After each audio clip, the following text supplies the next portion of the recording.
Today we are collecting Flying Dragon Trifolate Orange.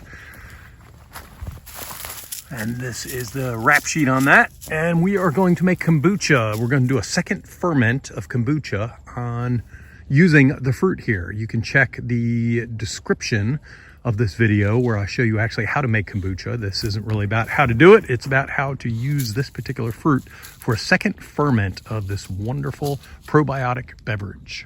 Once we're inside, we rinse off the oranges. I don't even bother drying them, just leave them in the sink. And then from the sink, I take them up here, cut them in half, and then we juice them. Multiple different juicers. This is the best type I've found. This one right here really stinks. And it puts the juice underneath. The seeds and all collect here. We put the seeds right here. The rinds go over here. Be aware that you are likely going to ruin whatever you're juicing with. So I just picked this up from the dollar store. I think it was $5. And a good chance I'll ruin this knife as well.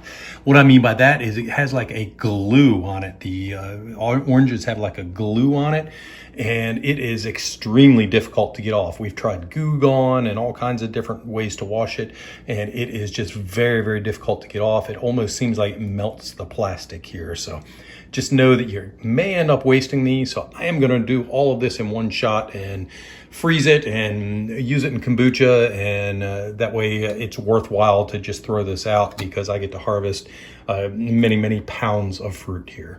I have done 1 dozen oranges, so 12, and I have between a quarter and a half a cup here. So it is not a whole lot of juice considering what I've done. However, I have hundreds and hundreds and hundreds of these oranges here, so it should make us plenty of juice for the things we want to do. Now that we've gotten the juice out of the oranges, we're going to go ahead and pour it into ice cube trays here. Try not to make too big a mess. And we will freeze them up, and then once they're frozen, we will take them out and put them in a bag, and that way they will be individually in ice cube size pieces so that we can use them in whatever we're going to make. I just measured out using water, and it's 2.5 tablespoons to each one of these little ice cube holder things here. So each one of these will be about 2.5, maybe a little bit more, maybe even a total of 3, just because I'm above and it went back and forth here. I have a bag, a 1-gallon bag, labeled with the name of what I have here and the date. So I'm going to turn it inside out, which will hold it open for me. Neat little trick for bags here if you're working by yourself. Inside out, it holds it upside down. And I'm just squeezing here. And there we are. So I have 14 ice cubes here ready to go, each one measured out to between 2.5 and 3 tablespoons. And this is what we will base all of our recipes on. So we ended up with 1 cup here. Just from experience, I know this is about 1 cup here. I'm trying to get this orange on as few utensils as possible just because it does cause so many issues cleaning it up. So I'm going to go ahead and dump this in. What I'm dumping it into is kombucha that has already brewed. So we did the first ferment, and check out the description below, and I'll link to a video that shows you how to do the first ferment. Now we're going to go ahead and give it a quick stir and then bottle it up. These are growler bottles that you can pick up on Amazon. I'll include a link in the show notes or in the description on these from Amazon. So what we're going to do is fill it up, and then we're going to tighten it. And with it being tight, that is what is going to add the carbonation. So the sugar from the fruit will start a second ferment for us, and hopefully I don't spill too much here. The more I spill, the less I get in a bottle.